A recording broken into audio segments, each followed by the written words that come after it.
The University of Sussex has been fined £585,000 in transgender free speech row. Now, what could this mean? You're probably thinking that they said something cheeky about transgenders. Well, let's get into the story. The University of Sussex has been fined £585,000 by the Higher Education Regulator, the Office for Students, for failing to uphold freedom of speech. The OFS investigation started with the case of Professor Kathleen Stock, who left the university in 2021 after being accused of transphobia for her views on sex and gender issues. The OFS said the university's policy statement on trans and non binary equality, including a requirement to positively represent trans people, could lead to staff and students preventing themselves from voicing opposing views. Right, authoritarianism, right, basically using the state and the arm of the law to prevent people from voicing their true opinions. The University of Sussex plans to legally challenge the OFS finding, Vice Chancellor Professor Sasha Rose Neal said, describing the judgment as an unreasonably absolutist definition of free speech. No, use our definition of free speech. Yeah, I'm going to stand inside a court and go, no, Your Honour, use my That's not the definition of murder. Do a vosh. Your Honour, that's actually not the definition. Sharp. The university said the ruling would leave institutions powerless to prevent abusive, bullying, and harassing speech. Well, it's free speech all the same, so tough. The OFS, it added, had pursued a vindictive and unreasonable campaign against it. Just like you did against the professor that you got to leave her job. Okay. Universities UK, which represents 141 institutions, said it would be writing to the OFS to clarify what would represent a breach of freedom of speech rules. Chief Executive Vivian Stern said the University of Sussex ruling raised concerns about how universities can balance freedom of speech with other legal duties like preventing harassment and hate speech. Hate speech is free speech. Hate speech is free speech. So tough titty.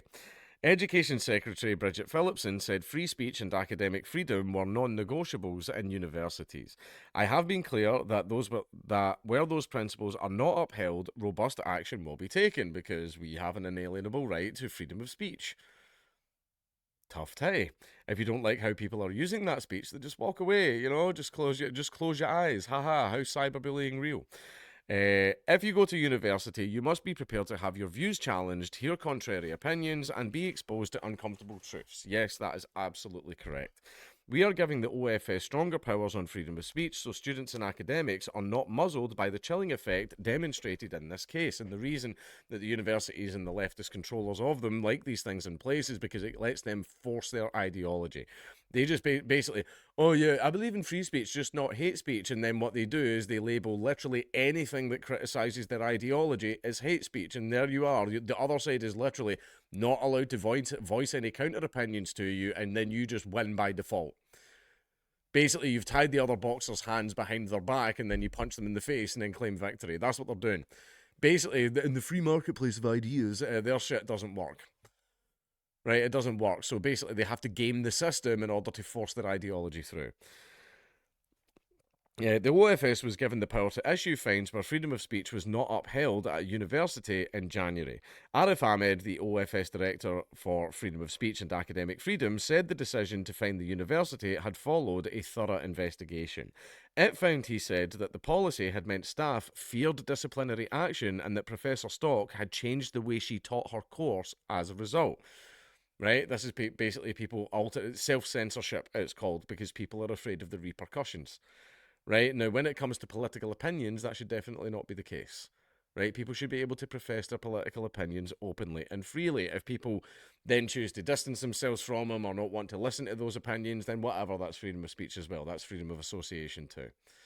But the fact is, if you voice your political opinions, you're going to be in big, big fucking trouble, especially if they go against mine, which is usually the case at universities. Well, looks like you're getting fined now because you're violating people's human rights.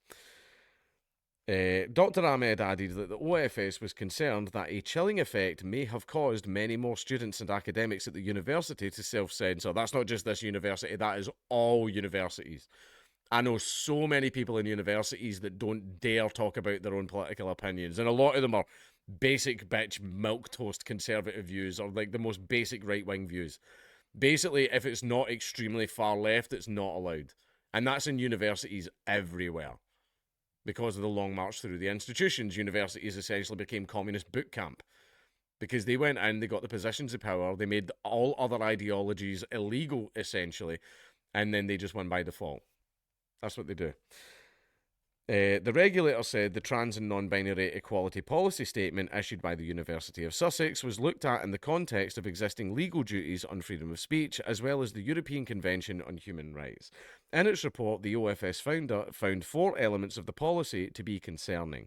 These included a requirement for course materials to positively represent trans people and trans lives. That is called compelled speech, because violations of freedom of speech isn't just you preventing someone from saying what they want to say. If you are also, through coercion, fear, threat of violence, etc., making someone say things that they don't want to say, that is also a violation of freedom of speech. It's called compelled speech. And an assertion that transphobic propaganda would not be tolerated. So in other words, that's the opposite one, where you're not allowed to say X, Y, Z. Another part of the policy highlighted by the regulator said transphobic abuse would be a serious disciplinary offence for staff and students.